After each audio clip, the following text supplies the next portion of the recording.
والعصر ان الانسان لفی خسر.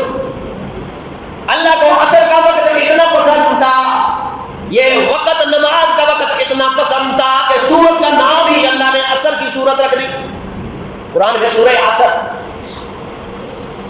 فرمایا والعصر ان الانسان لفی خسر، کہ والعصر زمانے کی قسم، زمانے کی قسم اٹھائی اللہ کریم نے. دوسرے مفسرین نے فرمایا اس سے مراد والعصر عصر کے وقت کی قسم اللہ کے نے اٹھائی ہے، قسم اٹھائی. تیسرا معنی کیا ہے والعصر عصر کی نماز کی قسم. اب تینوں معنی آپ دیکھیں. والعصر ان الانسان لفی خسر، زمانے کی قسم ہے کہ انسان خسارے میں ہے. یعنی ایسا زمانہ اللہ کی طرف سے کہ تمام آسائش ہے، آرام ہے، سکون ہے، تندرستی ہے، اللہ کی طرف سے مال والی نعمت بھی ملی ہے، زندگی تندرستی والی محنت بھی اللہ کی طرف سے نعمت بھی ملی ہے، لیکن انسان خسارے میں ہے، اسے ضائع کر رہا ہے. دوسرا معنی یہ ہے والعصر عصر کے وقت کی قسم ہے. فرمایا ان الانسان لفی خسر، کہ انسان البتہ خسارے میں ہے. یعنی عصر اور مغرب کے درمیان میں تھوڑا سا وقت ہے. فرمایا یہی مثال ہے انسان کی زندگی کی کہ انسان کے وقت، انسان کی زندگی بھی انسان کے لیے بہت مختصر ہے اور انسان اپنی زندگی کو ضائع کر رہا ہے، غفلت میں پڑا ہوا ہے، انسان خسارے میں ہے، نقصان میں. اور بعد میں کہا والعصر اے صلاۃ العصر، یعنی نماز عصر کی قسم ہے کہ ان الانسان لفی خسر، کہ انسان البتہ خسارے میں، نقصان میں ہے. یعنی مراد یہ ہے کہ نماز عصر کو ضائع کرتا ہے یا لیٹ پڑتا ہے، نماز کے ٹائم پہ نہیں آتا، تو نماز عصر کے فضائل سے یہ آدمی محروم ہے.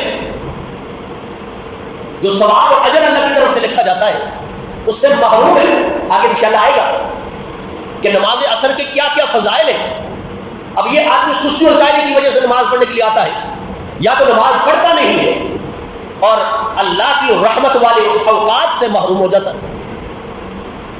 یہ نماز عصر کا وقت درمیانہ نماز کی حفاظت کا خاص طور پر کہا گیا اور بڑے فضائل ہیں. وَسَبِّحْ بِحَمْدِ رَبِّكَ قَبْلَ طُلُوعِ الشَّمْسِ وَقَبْلَ غُرُوبِهَا.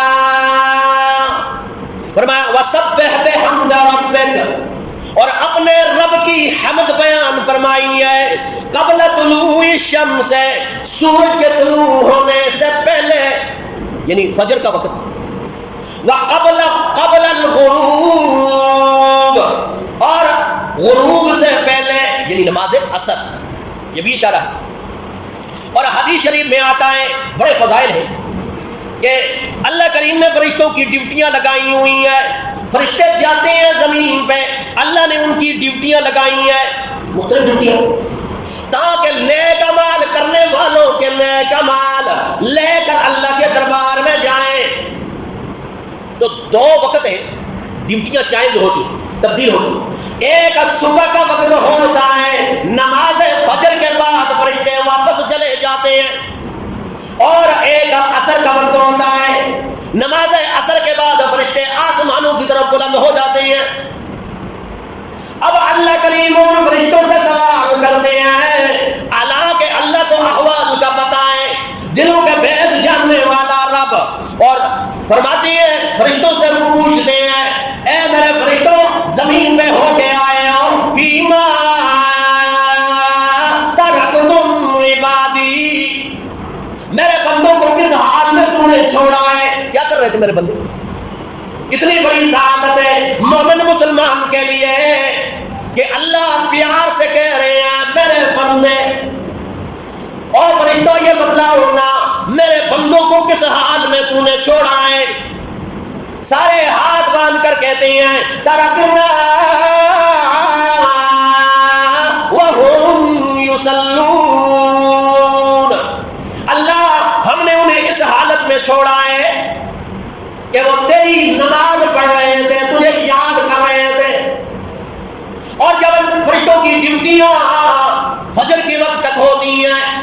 فرمایا وَآتَيْنَاهُمْ وَهُمْ يُصَلُّونَ، اللہ کے دربار میں کہتے ہیں اللہ ہم آ رہے تھے تب بھی تیرا ذکر کر رہے تھے، اب جا رہے تھے تب بھی تیرا ذکر کر رہے تھے۔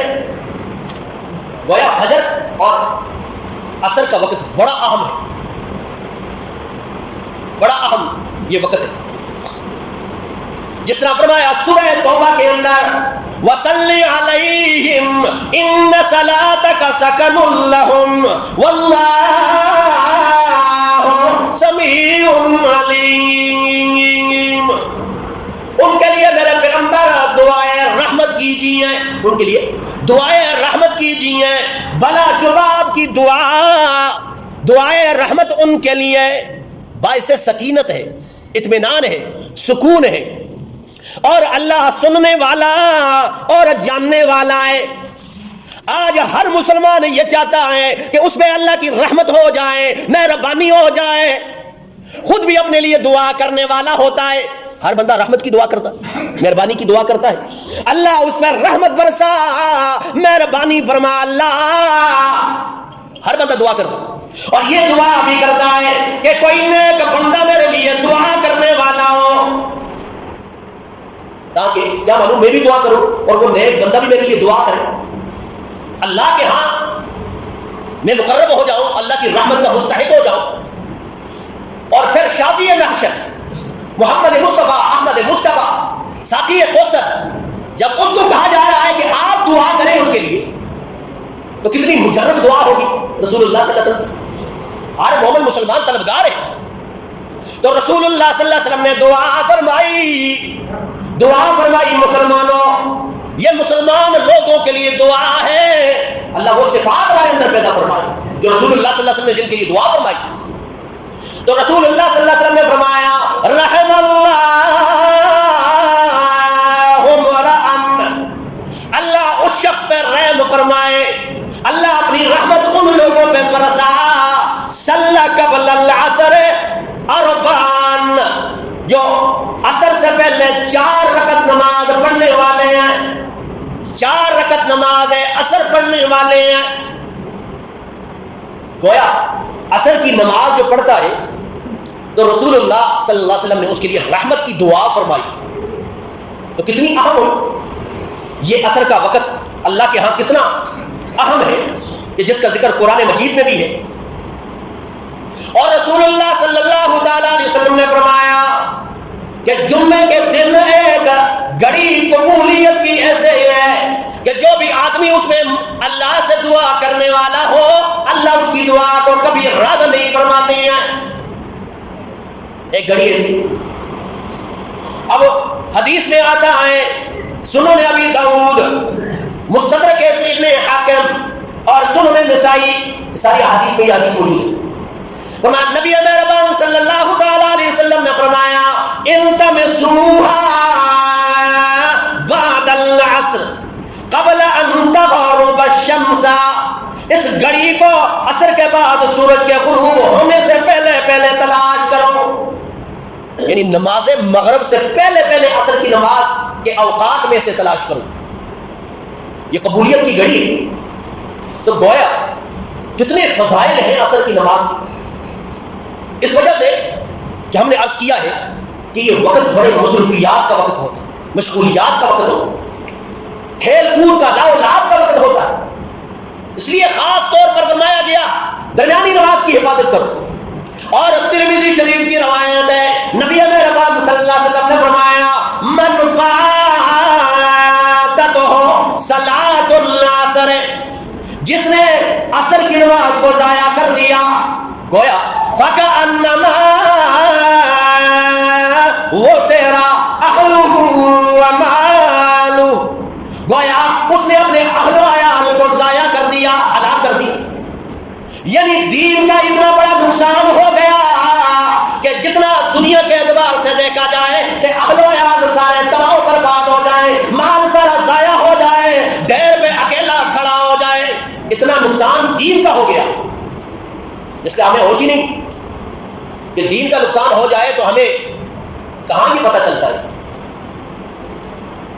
دنیا کا تھوڑا سا نقصان ہو جائے تو انسان چیخ پڑتا ہے، فرمائیے دین کا اتنا نقصان ہو گیا.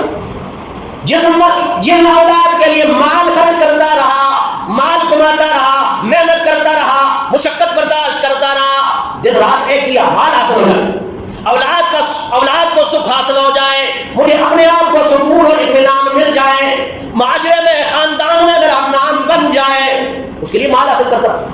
فرمایا وہ مال کس کام کا کہ آخرت کے میدان میں تمہارے کام آنے والا نہیں. اس لیے نماز عصر کی خاص طور پر تاکید کرنی چاہیے. اللہ سے دعا ہے اللہ ہمیں قرآن و سنت کی سچی تعلیمات پہ عمل